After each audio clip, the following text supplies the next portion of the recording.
مع تفاقم الأزمة الاقتصادية في مصر، يحاول الرئيس محمد مرسي الإيحاء بأنه يعمل على تخفيف معاناة الفقراء في البلاد، وذلك بتشجيع القطاع الخاص ومؤسسات المجتمع المدني لمساعدة المناطق الشعبية التي تعاني سوء الخدمات الرئيسة كالماء والكهرباء.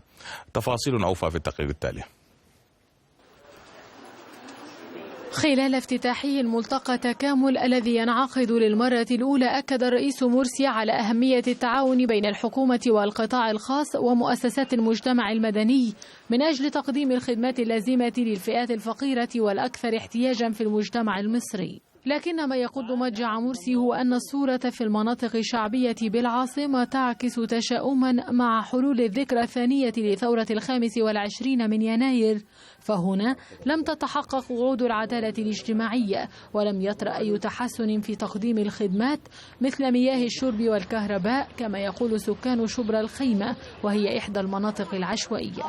عشوائيات مليانة مشاكل كتيرة جدا، في بطالة، في تشرد، في إجرام، في سرقة، في نشل، في أطفال في الشوارع متدمرة. هو بص كده، بص للمدارس، بص للشوارع، بص للأطفال. أنا أعرف هنا بيوت أقسم بالله بتنام من غير عشاء. مفيش أي حاجة تثبت إن الناس دي هتعمل لنا حاجة. احنا كنا بنقول الناس دي بتسجد لله فتدينا حقنا، ورحنا قلنا محمد مرسي. فالنهارده أنا مش هقول محمد مرسي عشان ما اتقاش الله فيا. ما عندناش مية ولا عندنا مجاري، طب هنعمل إيه؟ ومفيش حد بص لحاجة. إذن بقي حال فقراء مصر على ما هو عليه، فالرئيس مرسي يبدو في مواجهة أزمة اقتصادية تتفاقم يوما بعد آخر وتصب مزيدا من الزيت على نار غضب القوى الثورية والفقراء الذين يستعدون للتظاهر مجددا للتأكيد على أهداف الثورة. فما قيل عن مشروع النهضة الذي بشرت به جماعة الإخوان المسلمين لم يتجاوز حيز شاشات الفضائيات وصفحات الجرائد من وجهة نظر من يعيشون تحت وطأة الظروف الاقتصادية الصعبة. العيشة صعبة جدا واللي ما معهوش هيموت، وانا حاطط في دماغي حاجة تانية، لو وصلت معايا ان عيل يطلب مني جنيه وما يكونش معايا هيكون لي تصرف ورد فعل مش كويس، هيكون سلبي على الكل مش على اتجاه واحد بس. هو لازم يبص للغلابة دي ولازم يزود فرص العمل للشباب. بلدنا هتفضل كده في البطالة.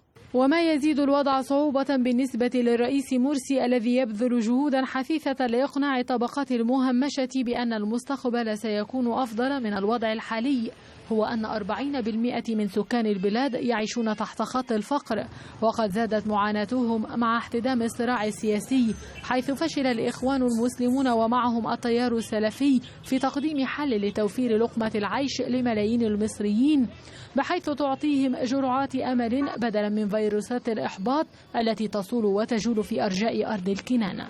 أسئلة إجبارية تطرح يوميا حول ارتفاع الأسعار ومعاناة الفقراء، إلا أن الحديث الرسمي يدور حول خطط مستقبلية وتركة من النظام السابق ليصبح الجميع أمام واقع ملتهب يتبخر أمامه شعار عيش حرية عدالة اجتماعية.